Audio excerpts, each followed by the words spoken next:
গত ৯ ডিসেম্বর ২০২৫ অর্থাৎ গতকাল বিকাল আনুমানিক ১৬:৪৫ ঘটিকার সময় র্যাব ১০ সিপিসি ১ যাত্রাবাড়ি ক্যাম্পের একটি চৌকস অভিযানিক দল গোপন সংবাদের ভিত্তিতে জানতে পারে যে রাজধানীর পল্টন মডেল থানা এলাকায় একটি সংঘবদ্ধ ডাকাত চক্র ডাকাতির প্রস্তুতি নিচ্ছে।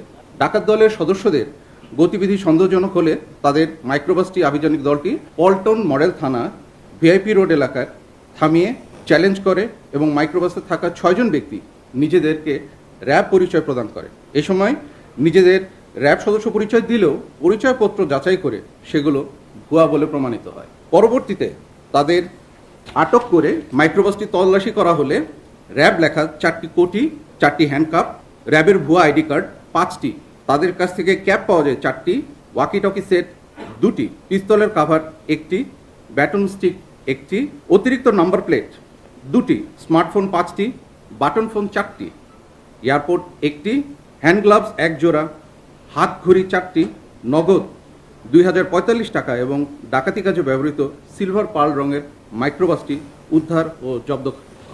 গ্রেপ্তারকৃত আসামিদের প্রাথমিক জিজ্ঞাসাবাদে জানা যায় যে শহীদ মাঝি, মামুন ও মিজানের পরিকল্পনা মতে আসামি মোহাম্মদ জুয়েল বিশ্বাস, মোহাম্মদ আলামিন দুয়ারি পূর্বেও র্যাব সহ আইন শৃঙ্খলা বাহিনীর পরিচয় দিয়ে দেশের বিভিন্ন স্থানে আসামি মোহাম্মদ আবুল কালাম আজাদের চালিত মাইক্রোবাস ব্যবহার করে ডাকাতি ও দস্যুতা করে আসছে।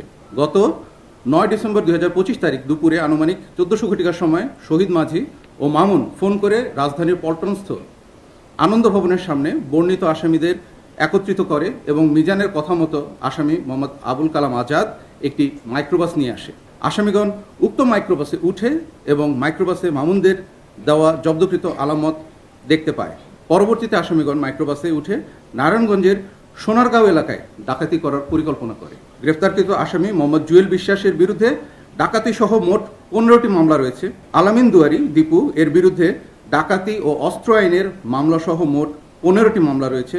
সাজ্জাদ হোসেনের বিভিন্ন বিরুদ্ধে ডাকাতি সহ আরও বিভিন্ন ধরনের মামলায় মোট 6টি মামলা রয়েছে।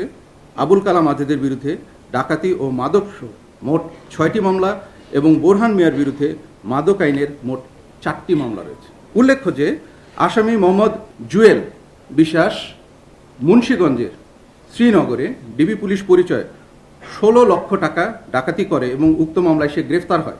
এছাড়াও রাজধানীর পল্টন থেকে ডিবি পুলিশ পরিচয় দিয়ে একজনকে অপহরণ করে নিয়ে গিয়ে ডাকাতি করে, যার ফলে ডিএমপি ঢাকার পল্টন মডেল থানায় একটি মামলা হয়, যার মামলা নম্বর হচ্ছে 43, তারিখ 23/3/2025। গ্রেফতারকৃত জুয়েল বিশ্বাস চক্রটির নেতৃত্ব দিত। সে নতুন সদস্যদের চাকরির প্রলোভন দেখিয়ে এই ডাকাত দলের সাথে সংযুক্ত করত এবং ডাকাতিতে অংশ নিতে বাধ্য করত। গ্রেফতারকৃত জুয়েল বিশ্বাস গত 27 নভেম্বর 2025 তারিখে ও সাজ্জাদ হোসেন গত 29 নভেম্বর 2025 তারিখে এবং আবুল কালাম আজাদ গত 2 বছর পূর্বে জেল থেকে জামিনে বের হয় এবং তারা আবার একই কাজে লিপ্ত হয়।